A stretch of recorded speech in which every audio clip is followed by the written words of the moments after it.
Assalamualaikum warahmatullahi wabarakatuh.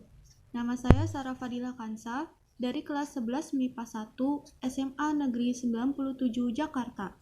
Hari ini saya akan membahas mengenai struktur sel dan organel sel hewan. Yang pertama adalah membran sel.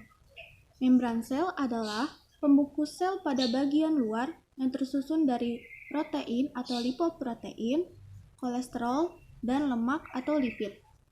Membran sel ini mempunyai fungsi diantaranya seperti mengatur keluar masuknya nutrisi dan mineral, tempat berlangsungnya berbagai reaksi kimia, menerima rangsangan dari luar, serta sebagai pembungkus atau pelindung sel. Kedua, sitoplasma. Sitoplasma adalah bagian sel yang memiliki cairan di dalamnya dan dapat berbentuk seperti gel. Sitoplasma ini memiliki dua fase yang berbeda. Yang pertama adalah fase gel, yaitu cair, serta yang kedua adalah fase sol atau padat. Sitoplasma memiliki beberapa fungsi. Yang pertama yaitu sebagai tempat terjadinya metabolisme sel, serta sebagai sumber bahan kimia sel. Ketiga, retikulum endoplasma. Retikulum endoplasma dapat dibagi menjadi dua jenis. Yang pertama adalah retikulum endoplasma halus, dan yang kedua adalah retikulum endoplasma kasar. Akan tetapi, secara umumnya, retikulum endoplasma dapat diartikan sebagai organel sel yang memiliki bentuk seperti benang-benang di inti sel. Retikulum endoplasma memiliki beberapa fungsi, yaitu yang pertama, khusus untuk retikulum endoplasma kasar, dia dapat berfungsi sebagai sintesis protein. Lalu untuk retikulum endoplasma halus, berfungsi sebagai detoksifikasi sel-sel berbahaya yang ada di dalam sel. Lalu untuk fungsi umumnya, dapat sebagai tempat pengangkut sintesis, steroid dan lemak, serta sebagai tempat untuk menyimpan fosfolipid, steroid, dan glikolipid. Keempat, mitokondria. Mitokondria adalah salah satu organel sel pada hewan yang memiliki bentuk paling besar. Dia berfungsi sebagai mesin pada suatu sel, sebagai pengatur dari proses metabolisme dan aktivitas sel.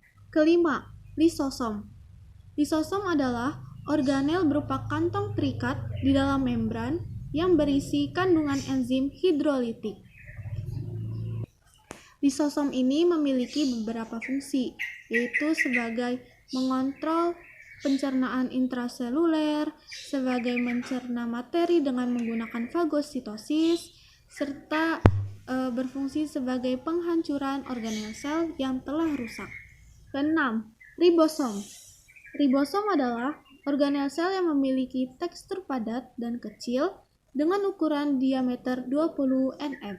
Ribosom ini memiliki fungsi sebagai tempat berlangsungnya sintesis protein. Ketujuh, sentriol. Sentriol adalah organel sel yang memiliki bentuk seperti tabung dan terdapat pada eukariotik sel. Sentriol ini memiliki beberapa fungsi atau peran, yaitu sebagai pembentuk dari silia dan flagela, serta sebagai proses pembelahan sel dalam membentuk benang spindle. Ke-8, badan Golgi. Badan Golgi atau aparatus Golgi adalah organel yang dikaitkan dengan fungsi ekskresi sel. Badan Golgi ini memiliki beberapa fungsi, yaitu pertama untuk memproses protein, lalu yang kedua membentuk lisosom, ketiga membentuk membran plasma, dan yang keempat adalah membentuk vesikula untuk ekskresi. Kesembilan adalah nukleus. Nukleus adalah organel kecil yang mengatur dan mengendalikan aktivitas sel, dimulai dari metabolisme hingga ke pembelahan sel. 10 adalah nukleolus. Nukleolus adalah organel yang terdapat di dalam inti sel atau nukleus. Memiliki fungsi sebagai pembentuk protein yang menggunakan RNA atau ribonukleat. Terima kasih telah menonton video saya. Wassalamualaikum warahmatullahi wabarakatuh.